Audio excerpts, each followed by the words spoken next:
कल्पना जी, बहुत सारे फोन, बहुत सारी, जैसे आप कह रही थी, बहुत सारी गुजारिशें आपके पास आती होंगी, हमें वहां जाना या जाना। इसमें बहुत सारी जेन्युइन होती है, लेकिन कुछ ऐसे भी होते होंगे, कई लोग गप्पे भी मार देते होंगे या कोई बहाना बनाकर घूमने का। ये कैसे आप अंदाज लगाती है कि इस व्यक्ति की प्रॉब्लम जेन्युइन, इसे पास दिया जाना है और इसको नहीं दिया जाना है?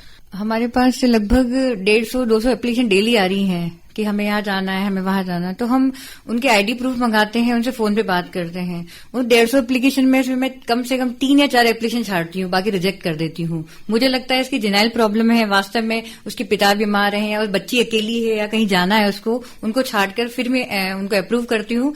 अब पहले तो क्या ऑफलाइन का प्रोसेस था, अब ऑनलाइन हो गया है, तो सारी एप्लीकेशन ऑनलाइन आ रही है। ऑनलाइन में से हम ऑनलाइन रिजेक्ट कर देते हैं और जो सबसे इम्पोर्टेंट एप्लीकेशन होती है उसी को फाइनल करते हैं। ऑनलाइन एप्लीकेशन के अलावा कोई व्यक्ति, जैसा आप जिक्र कर रही थी, सीधा आपके कार्यालय में आ जाए, सच में उसको जरूरत हो, तो क्या उसकी भी पास की व्यवस्था हो सकती है या सिर्फ ऑनलाइन पास होगा तो ही उसे आप इजाजत देंगी? नहीं, अगर ऐसे सीधे व्यक्ति भी हमारे पास आ रहे हैं तो जैसे ट्रक पे कई पुलिस वाले ट्रक को रोक रहे थे, तो हमने उनके लिए एक अलग पास सिस्टम बनाया है, एक फॉर्मेट बना लिया पास का, और हमारी सील लिख के, मेरे साइन लगा के जितने भी ट्रक है, लोडिंग टेम्पो है, उनमें हमने लगा दिए, जिनसे उनको परेशानी नहीं आए, पुलिस रोके नहीं। कल्पना जी, इन दिनों देखिए बहुत सारे लोग हालांकि घरों में, लेकिन इन सब के बावजूद इमरजेंसी के लिए ट्रांसपोर्टेशन की, पब्लिक ट्रांसपोर्टेशन की जरूरत पड़ सकती है। हो सकता है किसी के पास वाहन न हो, घर में कोई बीमार हो, उसे ले जाना हो, संभव है दूसरा कोई व्यक्तिगत कार्य हो, ऐसे में उसको ऑटो रिक्शा की या फिर हो सकता है टैक्सी की जरूरत पड़ जाए, तो वो ऑटो रिक्शा या टैक्सी कहीं से हायर कर सकता है? ऐसा कुछ भी नहीं है इन दिनों? नहीं, इन दिनों बिल्कुल है। जैसे ही 20 तारीख को लॉकडाउन शुरू हुआ था, हमने तुरंत प्रभाव से प्रशासन के आदेश अनुसार हमने परमिट जारी कर दिए थे।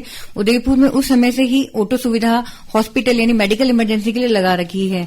हमने अभी जैसे ही लॉकडाउन वापस शुरू हुआ था कि 14 से वापस लॉकडाउन बढ़ रहा है, तो तुरंत प्रभाव से हमने 114 ऑटो जिनको हमने परमिट जारी किए, और जगह जगह जैसे बड़े हॉस्पिटल है, गीतांजलि हॉस्पिटल है, वहां पर हमने तुरंत सेवा दी। उनको पाबंद भी किया कि अब केवल मेडिकल इमरजेंसी के लिए आपको ऑटो लगाया गया है और आप सिर्फ पैसे उनको लेके जा सकते हैं जो पेशेंट है, आप ज्यादा पैसा नहीं लेंगे। अगर ज्यादा पैसा लेते हैं, मैं आपको ये अवगत करा दूं कि हमने ऐसे ऑटो के खिलाफ भी कार्रवाई की जिन्होंने ज्यादा पैसे लिए। अखबार में जैसा आपने पढ़ाई होगा, मैंने एक एम्बुलेंस को निलंबित कर दिया जिन्होंने ज्यादा पैसे लिए थे। 10 टैक्सियां भी हमने लगाई है लोगों की सुविधा के लिए कि वो इधर से उधर जा सकते हैं।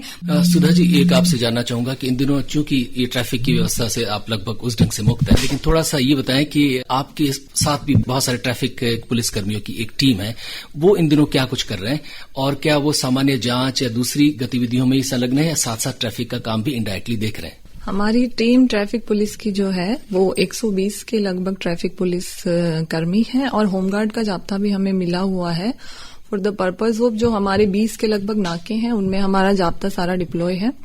2 शिफ्ट में काम चल रहा है, 7 से लेके रात को 11 बजे तक। तो हमारा काम वही है महेंद्र जी, लोगों से वेरीफाई करना किस कार्य से वो बाहर निकले हैं। अगर अनावश्यक कार्य के लिए है तो या तो उनको समझा के घर भेजना या फिर चालान या जब्ती, जो कि एक सख्त कार्रवाई है, वो उपयोग में लाना अगर वो उनको कोई आवश्यक काम नहीं है और केवल घूमने के उद्देश्य से बाहर निकले हैं। कल्पना जी, एक समस्या और आई है कि 30 तक कुछ लोगों को जो BS4 के वाहन है उनका रजिस्ट्रेशन होना जरूरी था, लेकिन अब तो आदमी खुद ही रजिस्टर्ड घर के अंदर है, क्या कुछ करें?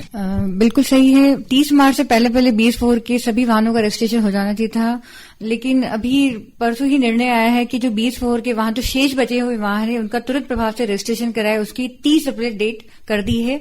हमारे कमीशन साहब ने जैसे आदेशित किया है कि जहां जहां आपके वाहन डीलर से संपर्क करें हैं, जो भी वाहन पेंडिंग है वो आप जिला परिवहन कार्यालय में आके उनको रजिस्ट्रेशन कर सकते हैं। कि अगर आपने वाहन खरीद लिया है लेकिन उसका रजिस्ट्रेशन बाकी है तो तुरंत प्रभाव से आप जिला परिवहन कार्यालय में संपर्क करें और रजिस्ट्रेशन कराएं, क्योंकि 30 अप्रैल के बाद ये वाहन कबाड़ा बन जाएंगे। इसके लिए भी सुविधा की हमारा जो मेल है, हमने हमारी मेल आईडी पे आप मेल कर सकते हैं, जो भी आपके डॉक्यूमेंट है स्कैन करके मेल कर सकते हैं। जैसे ही आपका मेल आएगा तो हम उसको अप्रूव कर देंगे। सुधा जी, बताएं कि इन दिनों जब सार्वजनिक वाहन जब भी खुलते हैं तो ये नियमों की पालना हो पाए, सुनिश्चित हो पाए, इसके लिए आप अतिरिक्त पुलिस प्रशासन की ओर से क्या व्यवस्था करेंगी? जैसे कि धीरे धीरे स्थितियां अगर नॉर्मलिसी की ओर लौटती हैं तो बिल्कुल ट्रैफिक का थोड़ा दबाव पड़ेगा। तो हमारा अतिरिक्त प्रयास यही रहेगा कि ट्रैफिक जैसे कि सुचारू रूप से चलता रहे। हम पूर्ण प्रयास करेंगे कि ट्रैफिक पूर्ण सुचारू रूप से चलता रहे। एक सभी से मेरी अपील मैं ये करना चाहूंगी ओवर स्पीडिंग को लेके कि जो अभी भी जो खाली सड़कें हैं और लोग बहुत तेज गति से वाहन चला के एक्सीडेंट का शिकार हो रहे हैं, जो कि बहुत ही मैं मानती हूं कि सही नहीं है, क्योंकि घर पे सभी को पहुंचना है, लेकिन आराम से चल के पहुंचे और सुरक्षित पहुंचे, ये उनकी भी जिम्मेदारी है और हमारी भी जिम्मेदारी है। तो मैं ये चाहूंगी, सभी से मेरी अपील है कि खाली सड़कें देख के अपनी गाड़ी की स्पीड कृपया ना बढ़ाएं, आराम से आप घर पहुंचे, सुरक्षित रहें। कल्पना जी, जाते जाते तमाम श्रोताओं को इस परेशानी के समय क्या संदेश देंगी, क्या रिक्वेस्ट करेंगी? घर पे रहें, सुरक्षित रहें। अगर आपको पैदल भी चलना पड़े तो पैदल चल के, अगर आपके घर के पास कोई दुकान है, आपको सामान लेना है तो पैदल जाके जाएं। वाहन का अननेसेसरी से उपयोग ना करें। वाहन के लिए ज्यादा से ज्यादा हमारे पास के लिए अप्लाई नहीं करें।